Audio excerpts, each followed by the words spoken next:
somebody said there's a civics class. So just so we understand our purpose here tonight, the governor has proposed a budget.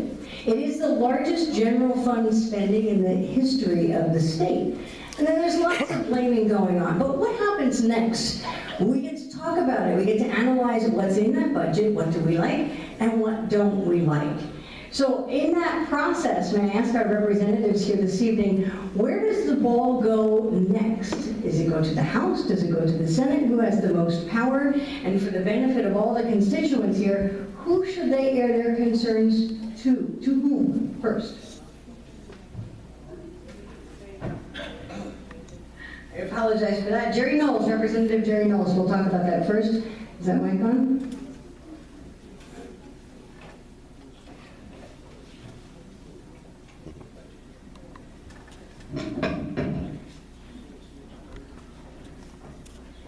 Thank you very much, and it's always good to have a radio personality here. I'm sure you'll have no problem with three gentlemen and a lady. You tell us to stop talking and we will. Yeah, I'm including you. I'm only kidding, Mark and I. This goes on all the time. It is indeed a very interesting time in Harrisburg, and I think the fun is about to start on June the 1st. We go back on June the 1st, and that is when I expect that we'll be very busy for Lord knows how long in coming up with an acceptable budget. One thing I think it's important to remember is that it's a starting point, okay? It's a starting point, and I can guarantee you that the final budget will look nothing like what has been proposed by the governor, because as has been indicated, it is a $4.7 billion increase in spending. That's from $29.1 billion to $33.8 billion. And I got to tell you, the guy sitting next to me, I admire him so much for being here, because it's good that you can hear both sides of the aisle, and I'm given the opportunity to hear that. I will tell you that the Berks delegation gets along very well. We respect each other. Don't always get along in terms of the issue, but I tell Tom all the time that he has the right to be wrong, right? But Tom is a great guy.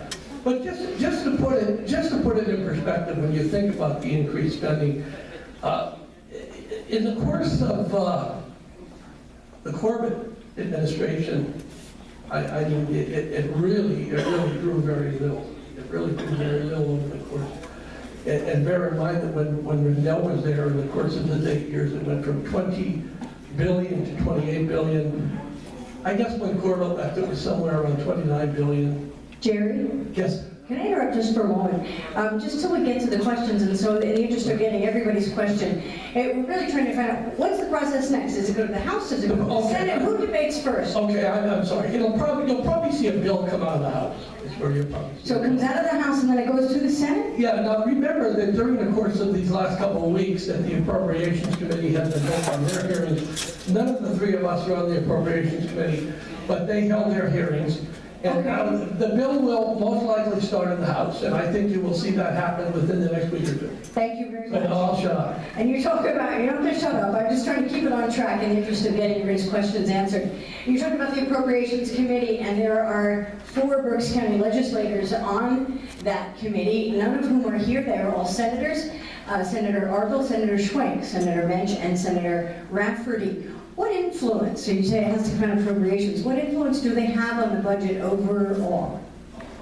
Well, let me just say this. Bill Layoff, the Republican chairman of the majority, will report the House bill, from what I was told, on June the 1st when we go back.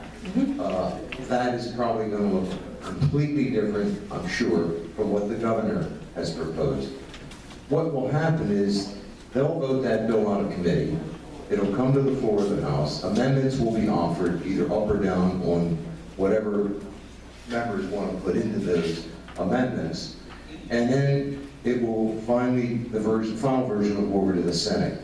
They will go through the same process, amending it and trying to work on compromises. And that's when the rubber hits the road, because the administration will be sitting down with the leaders, and no disrespect meant to any of us, but what happens many times is the Democratic and Republican leaders sit down with the governor's key people, and they work out a version, which then is either accepted or rejected, and they smooth out some of the issues, of which we're probably going to be talking about, some of them with the pension and liquor store and all that other stuff.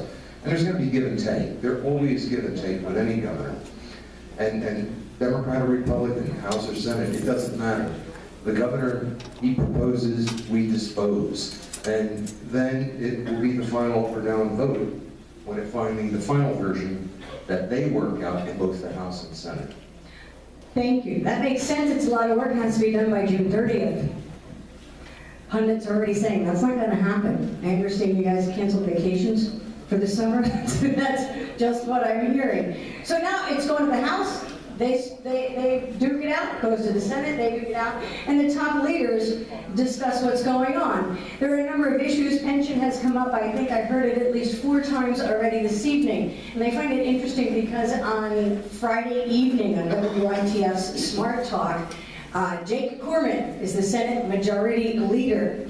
And he said that nothing will happen until pension reform is addressed first. It's tough talk.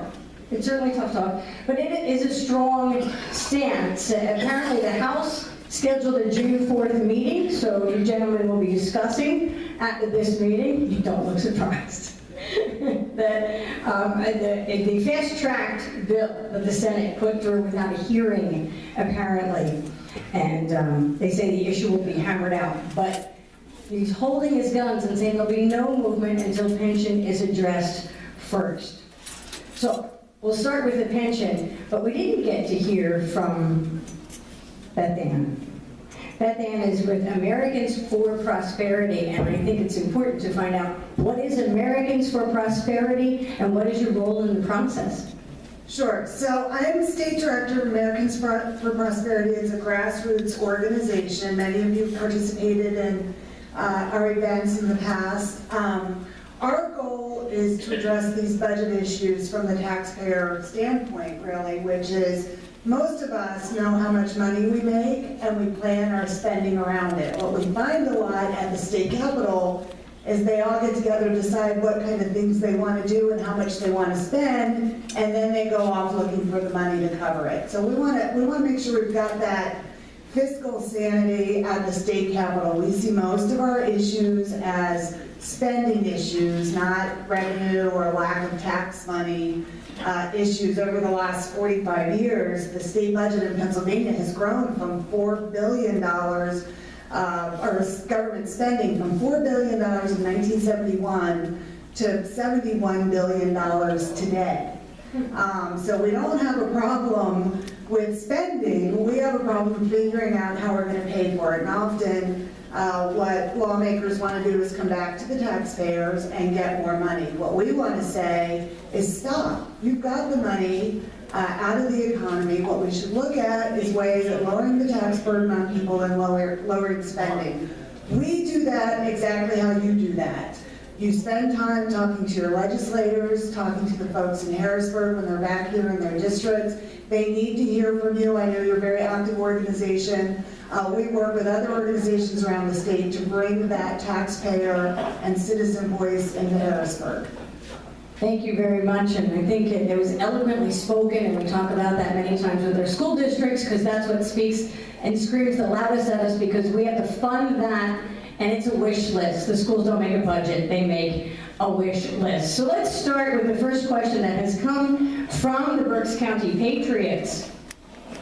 Pennsylvania's pension crisis keeps worsening. Somebody's passing out money, and that's for a hot dog or water? Very rare.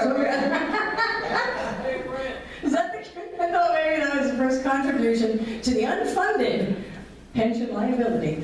We talk about a budget, a state budget that is so expensive and is ballooning, out of control, and is requiring, in order to balance it, higher taxes. And then we talk about the pension. You realize much of the liability for that pension is unfunded. That's not even in the budget.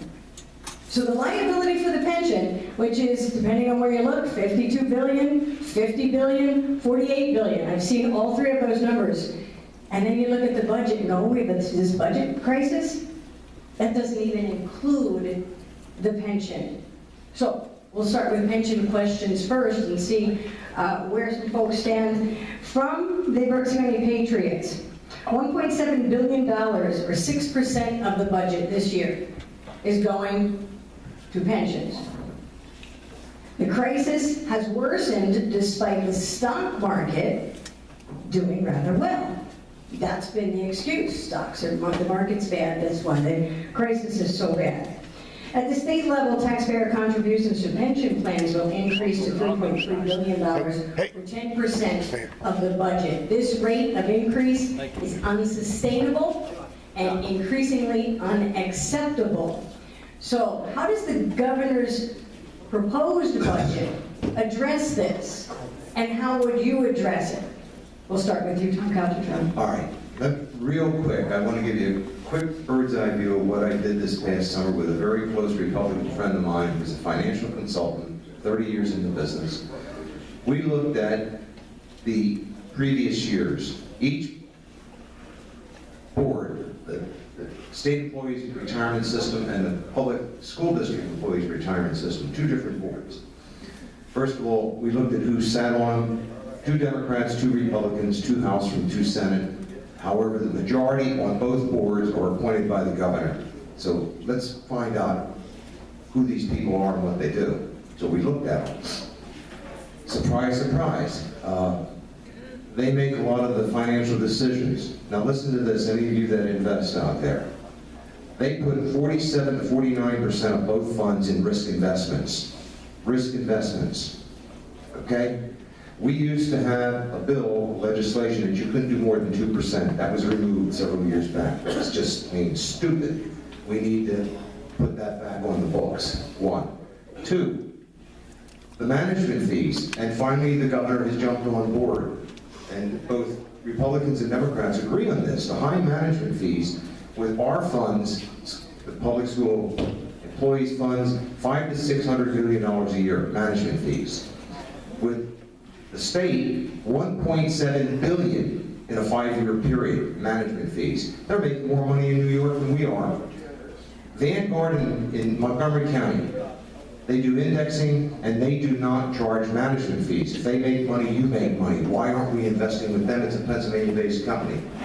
All right, in addition to that, the employees of both funds have continued religiously to pay into our funds. 4.5%, 5.5%, it's almost 7%.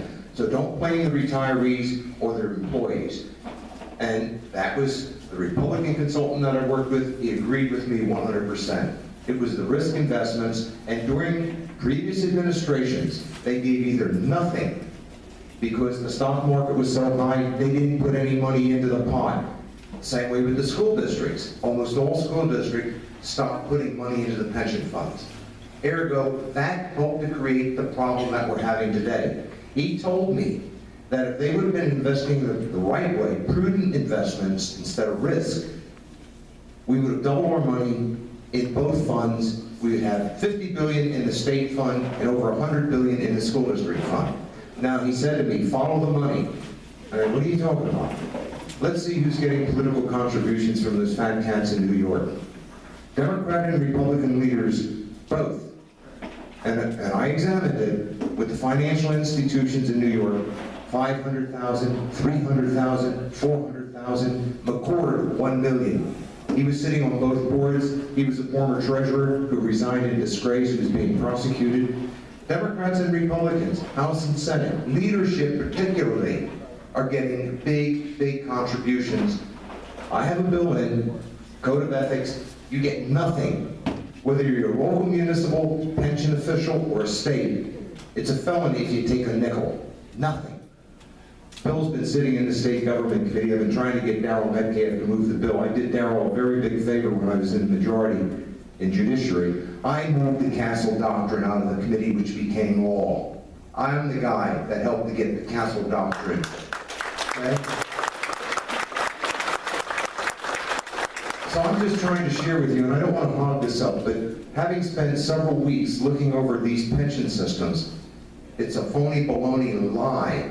They're trying to blame the pensioners and those that are in the system. It's those people in New York that are investing our money that are not handling our money properly. And here we go again. We're on the merry-go-round again. Oh, Tom, you don't know what you're talking about. Well, the new member, McGinnis, John, Republican, former professor, economics and financial planning, him and I have teamed up. He's got a bill to do something very similar that I want to do, and we're saying we need to put manners on both those boards because they're not handling our money properly. End of message. I'm sorry, guys. I understand, and thank you for that, Tom. I understand in a news story from Associated Press that the governor's proposal, and it's kind of a separate question, he's proposing $3 billion in bonds be issued to refinance this pension liability. But as you read down in the story, he's calling for, I understand it, for PSERs and SERs to cut investment management fees by 0.6 percentage points, saving $200 million annually. So that speaks a little bit to at least a knowledge of what you are talking about and where these exorbitant fees are coming from. It is the elephant in the room. Where do Americans for Prosperity stand on the pension issue?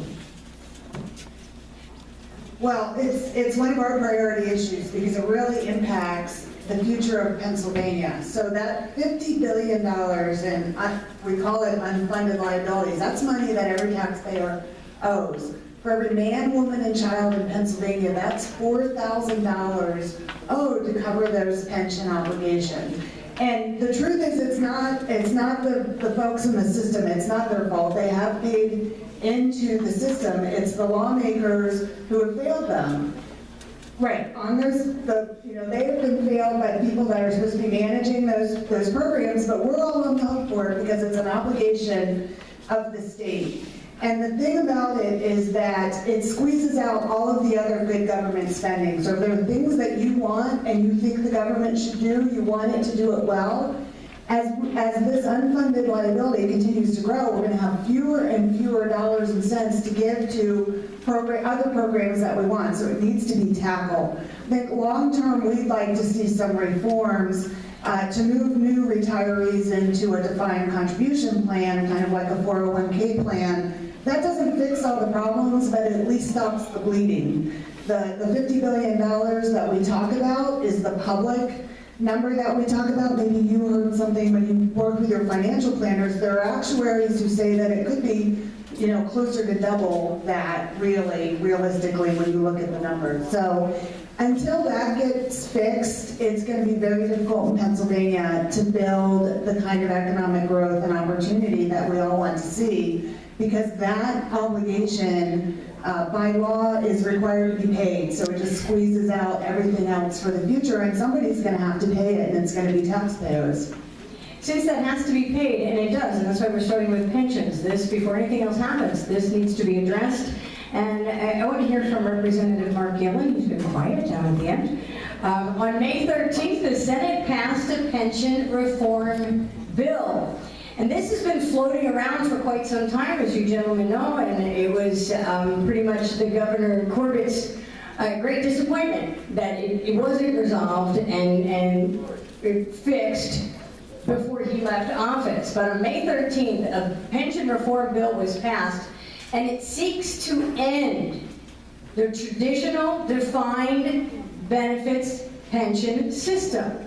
It covers about 330,000 retirees or beneficiaries, and it requires concessions from many of the 350,000 current state government and public school employees.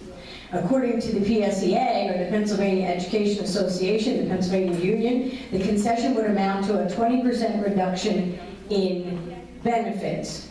It would not affect current retirees, but it would mean that new hires would be left with benefits about a third the size of the employees hired under the current rules, and they would have a 401k plan. How do you feel about that proposal, Representative Gillen? Well, first of all, government shouldn't be voting on something that members of that government have not read. I met with senators, and they had voted on it, and they had not read the proposal. It's over 400 pages long. I don't care how good the proposal is, I don't care how close it brings you to solvency. We have a responsibility to read